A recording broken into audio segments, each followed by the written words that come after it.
This tutorial is going to cover how to navigate my class in Blackboard. So first thing you need to do is log into Blackboard. Once you are in Blackboard, look on the right hand side under My Courses and search for your class. Should say COSC 1301. Look for the appropriate section number and then click on that link. When it comes up, the first thing that comes up is the announcements tab. As announcements come up, things I need to tell you come up, they will appear here in the announcements. I will also send you an email at your ACC email account. Next on the list over on the left hand side is the syllabus. Click on syllabus and you get a link to the syllabus. Click on that link. Alright, here we go. So these are links that can take you to the different sections of Word. I'm just going to scroll down. All these links do is move down to the appropriate sections on the syllabus. Alright, so you have my name, my office number, my room number at Cypress Creek campus, my office hours for this semester, by appointment hours.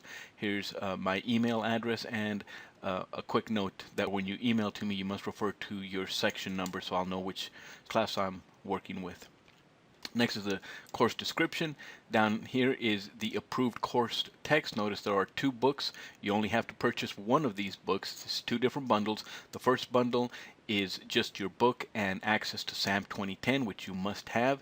The second book is also the book, access to SAM, and a 180-day trial license for Office Microsoft 2010. If you do not currently have Office 2010, you need to do one of two things: buy this bundle or do your work at the computers on campus. Microsoft no longer sells Office 2010. You may be able to find it here and there, but you will probably have difficulties finding it. They are only selling Office 2013 now. But you do have to have Office 2010 to complete this course. You may use Office 2011, however, be aware that not all of the tools that are necessary to complete this class are installed in the Office 2011, the Mac version, but it's still your responsibility to complete all of the steps. The fact that you're using a Mac doesn't mean that you don't need to complete all of the steps.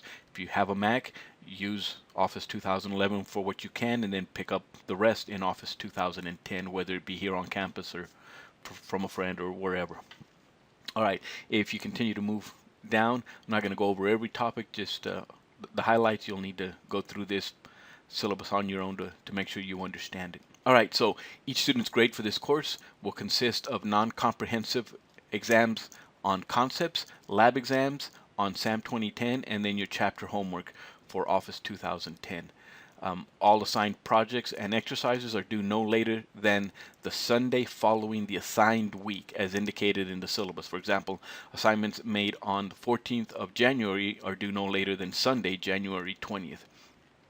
If you submit your assignments one day late, you will receive a 20% penalty, meaning if your assignment is absolutely perfect, you score 100 on it, the best you will get is an 80 because of the 20% penalty. If you attempt to submit more than one calendar day late, I will not give you credit for turning that in.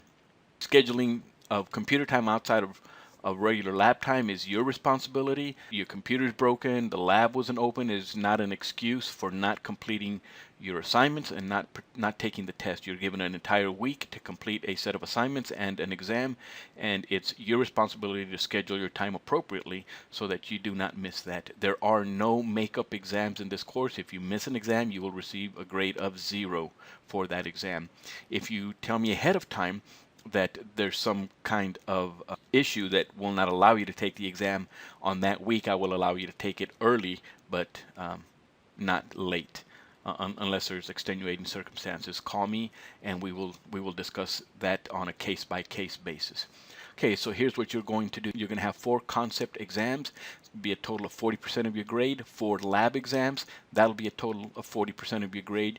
You will have 14 chapter assignments that will make up 15% of your grade, and then your orientation will make up 5% of your grade. Okay, we will continue on down the list. Okay, next let's take a look at attendance withdrawal. It is your responsibility to withdraw from this class if you choose not to remain in this class. I will not withdraw you from class. If you no longer want to be in this class, then it's your responsibility to withdraw. If you stop submitting assignments, do not take the test, and do not withdraw, you will receive an F on your transcript. So if you are leaving this class, be sure and withdraw from it yourself. The last day to withdraw will be on the syllabus. Be sure and look at this attendance and withdrawal to make sure that you know when the withdrawal date is. All right, as we continue, next thing we see is the course schedule. As you go through that, you will see weeks 1 through 9, as this is a 9-week course. Other courses will be 12 weeks, some will be 16 weeks, so whichever one you're in, you'll have a course schedule detailing what is due and when. All right, so that's the syllabus. After the syllabus, I'm going to go to the learning modules. This is the core of the class. So click on that learning modules and you'll see module 0. This is your orientation. This is the first thing you must do as you go through this orientation. You'll have instructions. You'll have some videos down here on what needs to be done. You need to read the instructions, view all the videos, and then follow the instructions as to what you need to do as far as an email is concerned so that you can get full credit for your orientation. Again, your orientation is 5% of your grade. Be sure that you submit the orientation so that you get full credit for your orientation. All right, I'm going to click backspace and then take a look at module 1. Click on module 1. You'll see the information for chapter 1, Introduction to Computers and the Internet. This is what we're going to cover in chapter 1 as we go into chapter 1.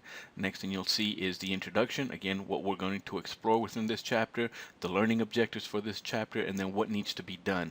So we've got textbook reading, PowerPoint slides, videos, and then a practice test. So I'm going to click on the learning procedures. And here's your assignment for reading. Read chapter 1 in the CMPTR book, or you may listen to chapter 1 or read chapter 1 electronically from SAM.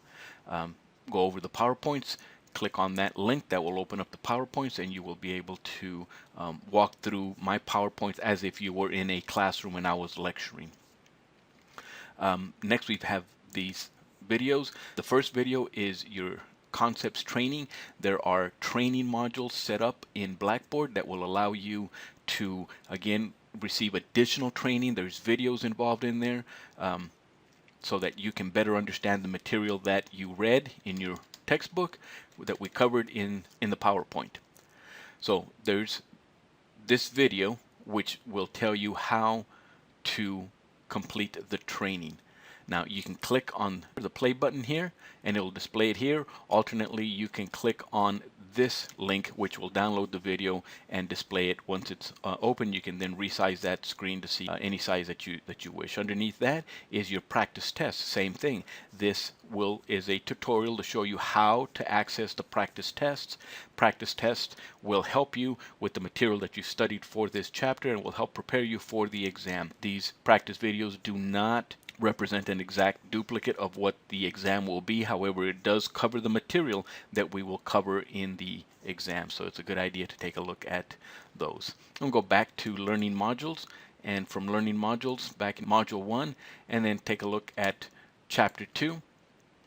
And you see the same information, however, for chapter 2. There's our introduction, learning objectives. Here's our procedures, lectures, and material. When you click on that, you'll see again the information for your textbooks. Here are the PowerPoints. The video is available to you. I didn't load it here. However, what you're going to want to do is go to the Course Resources tab. And from the Course Resources tab, I have all the information that you need to get going or to continue with your modules. So I didn't load it on every single chapter. However, they are all available to you should you need to have a refresher on how to access the training, how to access the practice tests. Okay, let me move back again. We have the assessment chapter 1 and chapter 2. Again, click on that, and this is again a tutorial for how to take the test in SAM. You'll click on this link. It'll give you a short video on how to complete the training exam. Once you are ready to take the exam, then what you do is you click on this link here and it will launch SAM 2010, which will then allow you to take your concepts exam. All right, back to learning modules. You'll see that we have a module for all of the material that we're going to cover. They all work basically the same as this one does.